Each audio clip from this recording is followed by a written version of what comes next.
কিয়ামতের দিন ময়দানে মাহশর হযরতে ফাতিমাতুজ জোহরা রাদিয়াল্লাহু তাআলা আনহা আবার প্রশ্ন করেন, ওগো আব্বা, একদিন তাই অবসর হইয়া প্রশ্ন করলা, ও আব্বা আপনি কোন জায়গাত কিয়ামতের দিন থাকবা? আপনারে কি আমি কোন জায়গাত পাইমো?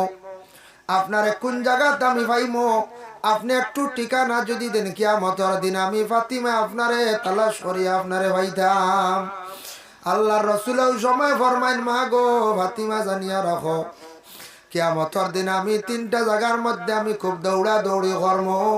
বলে কোন তিন জায়গাত আপনি আমার হক্কা? বলে প্রথমে আমি তাকমু এক জায়গাত মিজান ফাল্লাই, যে জায়গার মধ্যে বিশেষ করিয়া আমি রাসূলুল্লাহ দেখমু আমার কোন উম্মতর নেকি কমি গেছে গিয়া, আমি চেষ্টা করবো আমি মুহাম্মদুর রাসূলুল্লাহ সুপারিশর লাগিয়া যতটুক সম্ভব হইব আমার উম্মতগুলোরে পরিচয় করি করিয়া মিজান ফাল্লা, যে ফাল্লার মধ্যে নেকি ওজন করা হইব অন আমার উম্মতের জন্য আমি রেডি থাকবো। কোন সময় দৌড় মারমু ফুলসিরাতর গাটো, আরেকবার দৌড় মারমু গিয়া দেখমো বলে আমার কোন উম্মত হলে হাউজে কৌসরের পানি খাইত্রানি। সুবহানাল্লাহ। আমার নবীর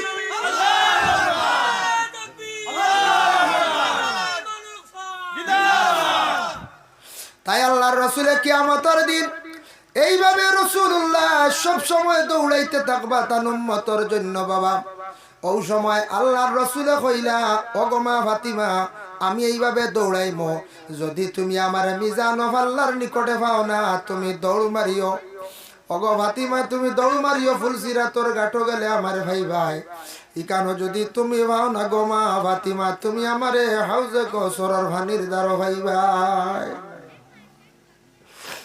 আল্লাহর রাসূলে তার উম্মতগুলোর লাগিয়া কিয়ামতের দিন খালি দৌড়াইতে থাকবা। বাবা আমরা নবীর লাগি কতটুকু আমরা দিলি মায়া আছে জানি আর না, আমরা নবীর লাগি খে কতটুক সম্পর্ক রাখি আর এই নবীরে আমরা খে কতটুক ইয়াদ করি আর বাবা কিয়ামতের দিন সেই নবী উম্মতর লাগে হাসরের ময়দানে খালি দৌড়াইতে থাকবা। আবার ফাতিমায় প্রশ্ন করেন, ইয়া রাসূলুল্লাহ আব্বাজান আপনি বুঝলাম দৌড়াইতে থাকবা, কিয়ামতের দিন আপনার উম্মতগুলোরে খিলা পরিচয় ভাইবা একটু অনুমান দেন চান।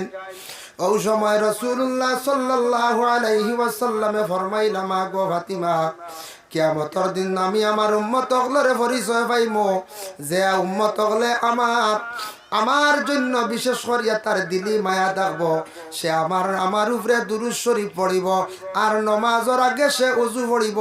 ওযুর জায়গাগুলা কিয়ামতের দিন আল্লাহর নূরে খালি জলমল জলমল করব। আমার উম্মতগুলোরে আমি নিজে পরিচয় পাইতে কোনো অসুবিধা হইত নাই। কিয়ামতের দিন নবীজি চিনবাইবা যারা নমাজের আগে ওযু পড়িবা, ও ওযুর জায়গায় নান খালি জলমল জলমল করবো, খালি ফর্সা থাকবো, আলোকিত থাকবো, তার উম্মতরে পরিচয় হইতে কোনো অসুবিধা হইত না।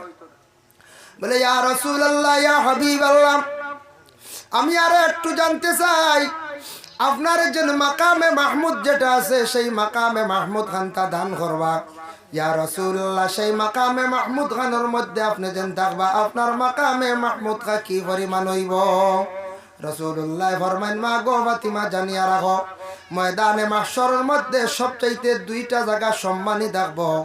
একটা জায়গা হইল গিয়া বলে মাকামে মাহমুদ, আর অপর জায়গা হইছে গিয়া আরশের ছায়া। বলে ইয়া রাসূলুল্লাহ মাকামে মাহমুদ শুধু আপনার জন্য নি বলে হয়? শুধু এটা আল্লাহ আমার জন্য বানায় রাখবা মনে হরকা সম্মানিত একটা স্থান, এটা আমার নবীর আল্লাহ বা রব্বুল আলামিন সেই মাকামে মাহমুদ দান করবা। বলে ইয়া রাসূলুল্লাহ আরশের ছায়ার তলে খাড়া থাকবা, আমার একটু হক্কা বর্ণনা দেখবা। রাসূলুল্লাহ সেই সময় বর্ণনা দিছন, কয়েক গুরের কথা কইছন।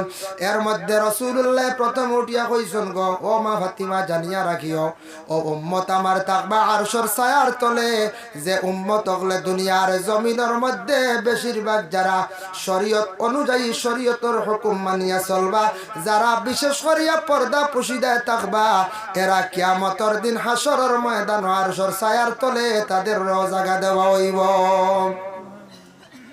দুনিয়ার যদি কোনো মানুষ গো ফাতিমা জানিয়া রাখিও উলঙ্গ থাকে, দুনিয়ার যদি কাপড় পরিধান করছে কিন্তু উলঙ্গ দেখা গেছে, দুনিয়ার জমিনের মধ্যে সে চক্ষুর পর্দা করছে না, গুনার তাকি বাঁচার চেষ্টা করছে না, মুখ দিয়ে খালি গুনাহ করছে, গুনার কাম করছে, খালি মিছা মাত মাতিছে।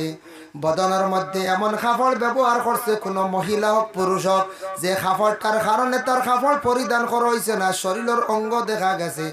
জীবনে সেই পুরুষে কোনোদিন মানুষে পর্দা করছে না, তার ফর্সটারে জাকিয়া রাখছে না, খালি গুনার কাম করছে। কাপড় শরীরটা ঢাকার জন্য পরিধান করছে না, কাপড় দিয়ে কাটিং করছে, ফ্যাশন করছে। জানিয়া রাখিও গো মা ফাতিমা, কিয়ামতের দিন এরারে আল্লাহ আরশের ছায়ার তলে জায়গা দিতা নাই, জাহান্নামের দিকে প্রথমে তারারে দাও দাও হয়ে যাইব। এর লাগি আল্লাহর বান্দেগার শরীরটা ডাকিয়া রাখা হইল গিয়া ফরজ, মানে সত্রে আহর ডাকিয়া রাখা ফরজ। বাকি অংশগুলা ডাকিয়া আমরা রাখতাম, ইটো আবার কেউ যদি একবারে খালি খালি গায়ে চলে, তাহলে তার শরীরটা মকরুর সহিত সবসময় রাখলো। যারা মকরুর সহিত শরীরটা খোলা অবস্থায় রাখে, এরার উপরে ফরিস্তা লানত দেন, সমাজ কম হালকা কাপড় পাত্র গায়ের মধ্যে রাখতা। আর কাপড় যদি পরিধান করতে ও নিয়তে যদি কাপড়টা পরিধান করন, বলে আমি সবর উদ্দেশ্যে শরীরটা ডাকিয়া রাখতাম, গুনাহ থাকি বাঁচতাম।